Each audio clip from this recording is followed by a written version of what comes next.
గురువుగారైన చాగంటి కోటేశ్వరరావు గారికి నా హృదయపూర్వక నమస్కారాలు. మనకి రేణిగుంట నుంచి మధుర వెళ్ళే దాంట్లో మనకి ఫ్రెండ్స్ అయ్యారు. హాయ్ బోలో, హాయ్ హాయ్ హాయ్ బోలో.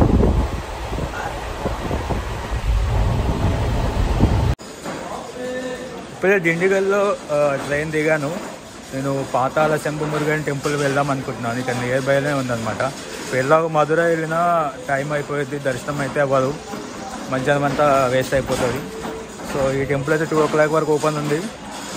సో చూద్దాం.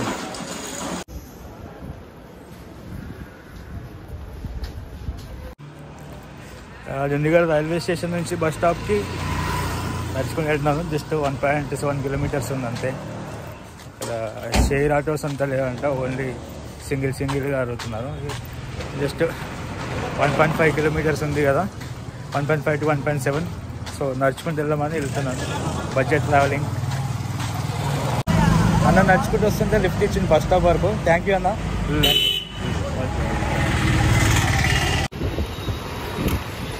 ఇప్పుడే చండీగఢ్ బస్ స్టాప్ దగ్గరికి వచ్చాను.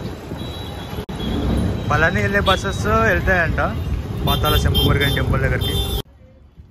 నేను ఇక్కడ బస్ స్టాప్ దగ్గర డ్రైవర్స్ని అడిగాను పాతాళ శంభు మురుగన్ టెంపుల్కి ఎలా వెళ్ళాలి అంటే, వాళ్ళు రెడ్డియార్ ఛత్రం అనే ప్లేస్ దగ్గర దిగమని చెప్పారు.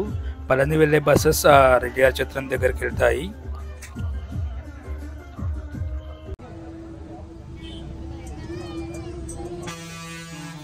నాకు తర్వాత తెలిసిన విషయం ఏంటంటే, డిండిగల్ నుంచి డైరెక్ట్ బస్సెస్ కూడా వెళ్తాయి అంటే టెంపుల్కి, 6 నెంబర్ బస్సెస్. కాకపోతే మనం కొంచెం వెయిట్ చేయాల్సి ఉంటుంది. బస్సెస్ అంతా ఫ్రీక్వెంట్గా ఉండవు.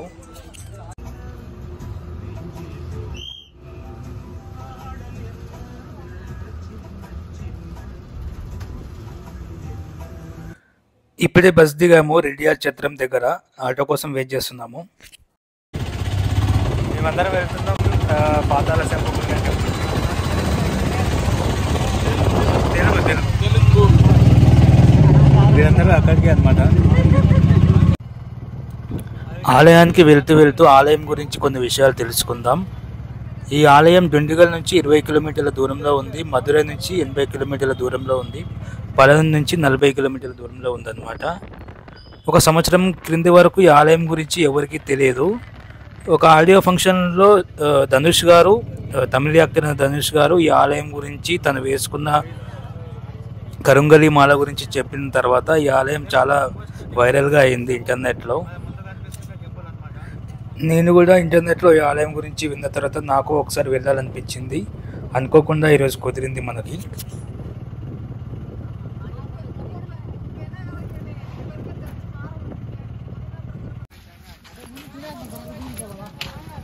ఇప్పుడే టెంపుల్ దగ్గర రీచ్ అయ్యాము. ఈ అన్న వాళ్ళగా తెలుగు వాళ్ళే అంట. ఎక్కడి నుంచి అన్న మీరు? నెల్లూరు.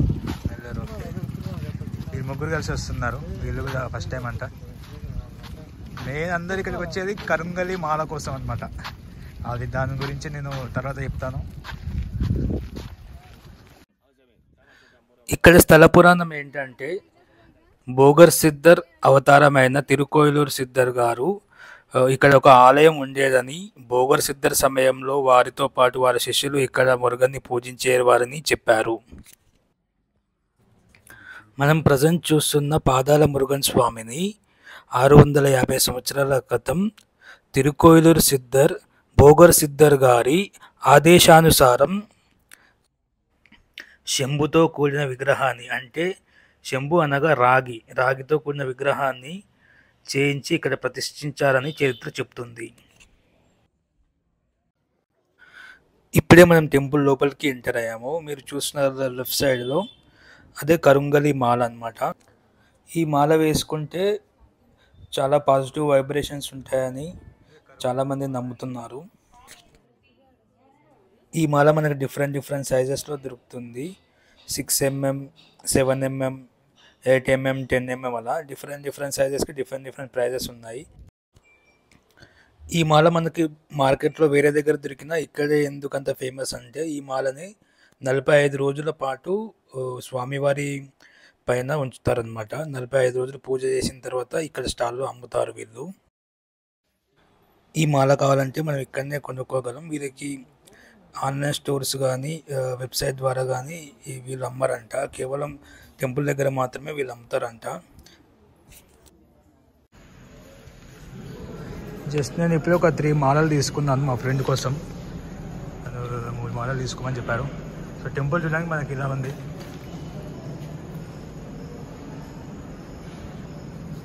ఇప్పుడే డెవలప్ చేస్తున్నారు అనమాట. పాతాళ శంభు మెరుగు అంటే టెంపుల్ కూడా కొంచెం అండర్ గ్రౌండ్ లోపల ఉంటుంది.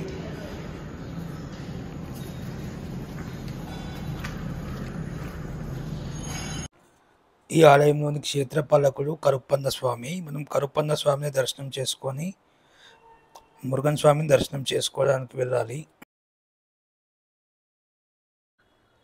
మనం ఈ ఆలయంలో 18 మెట్లు దిగి వస్తే మనకి పాదాల మురుగన్ స్వామి దర్శనం జరుగుతుంది. ఈ ఆలయంలో స్వామివారు అండర్ గ్రౌండ్లో ఉంటారనమాట. అందుకే ఈ ఆలయానికి పాదాల శంభు మురుగన్ అని పేరు వచ్చింది.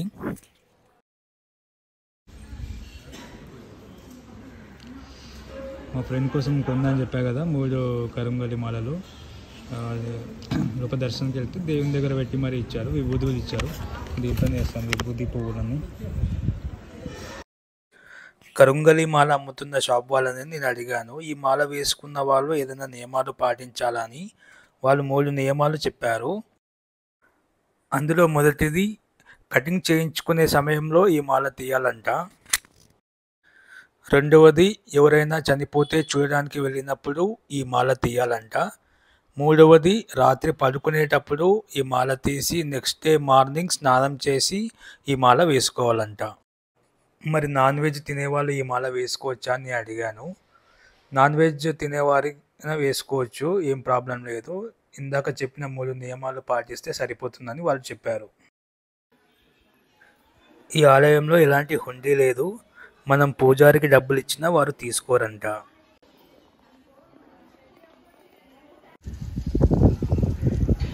టెంపుల్ నుంచి ఇట్లా సైడ్కి వస్తే మనకి ఇక్కడ భోజనశాల కూడా ఉంది. ఉచిత ఫుడ్ పెడుతున్నారంట. వాళ్ళే స్టాఫ్ వాళ్ళు అడిగి మరీ చెప్తున్నారు భోజనం చేసుకోండి అని. అవునా, మంచిగా వెజ్ రైస్ పెడుతున్నారు. అది వెజిటేబుల్స్ కూడా ఇక్కడే ప్రిపేర్ చేస్తున్నారు. చూడడానికి అయితే బాగుంది. ఇక్కడ ఫుడ్ తిన్న తర్వాత మన ప్లేట్ అక్కడ కడుక్కొని ఇక్కడ పెట్టేసారనమాట. ఇక్కడ వాష్రూమ్ ఫెసిలిటీస్ కూడా అన్నీ ఉన్నాయన్నమాట. మనకి వచ్చిన వాళ్ళకి ఇబ్బంది లేదు. స్నానాలకు కానీ వాష్రూమ్ కానీ అనిపిస్తుంది. అలాగే భోజనాలు ఉన్నాయి. టెంపుల్ నుంచి బయలుదేరుతున్నాం. టెంపుల్ వచ్చేసి 2 o'clock క్లోజ్ అంట. మళ్ళీ 4 o'clock ఓపెన్ అవుతుంది. నైట్ 8 వరకు ఉంటుంది. మార్నింగ్ 6 o'clock టెంపుల్ ఓపెన్ అవుతుంది అంట. మన యాక్టర్ శ్రీకాంత్ గారు వచ్చారు, ఇంకా చాలామంది వచ్చారని చెప్తున్నారు వాళ్ళు. తమిళనాడులో అయితే చాలామంది వచ్చారంట.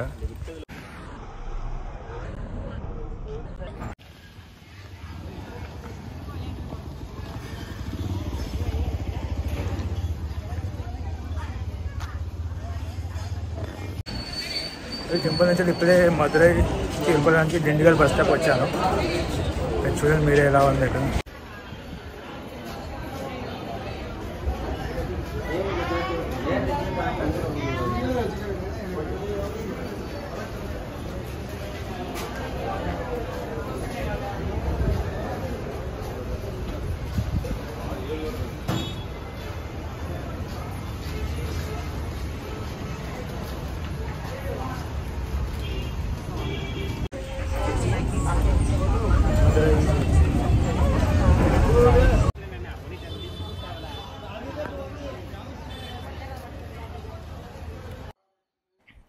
మీ అందరికి తెలుసు కదా, నేను లాస్ట్ 20 days బ్యాక్ మధురై వచ్చానని.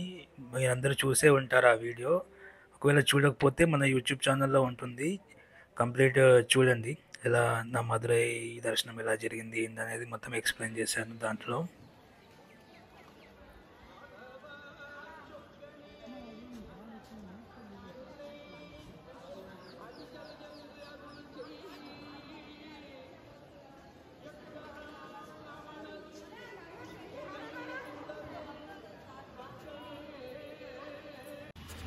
అమ్మవారి దర్శనం చేసుకొని బయటకు వచ్చాను.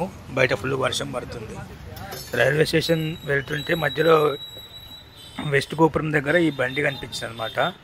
వేడివేడిగా చాలామంది తింటున్నారు. ఏందని చూస్తే చూడ్డానికి పూరీలాగా ఉన్నాయి, కానీ అవి పూరీలు కాదు, టేస్ట్ వేరేలాగా ఉంది. 10 రూపాయలకి 2 ఇస్తున్నారు. ఒక 3 ప్లేట్లు అవి, ఇంకొకటి స్వీట్ లాగా ఉంది ఒకటి, అది తిన్నాను. మొత్తం 40 రూపాయలు నా డిన్నర్ కంప్లీట్ అయిపోయింది. ఈ వీడియో మీకు నచ్చిందని అనుకుంటున్నాను. నచ్చితే లైక్ చేయండి, షేర్ చేయండి, సబ్స్క్రైబ్ చేయండి. ధన్యవాదాలు.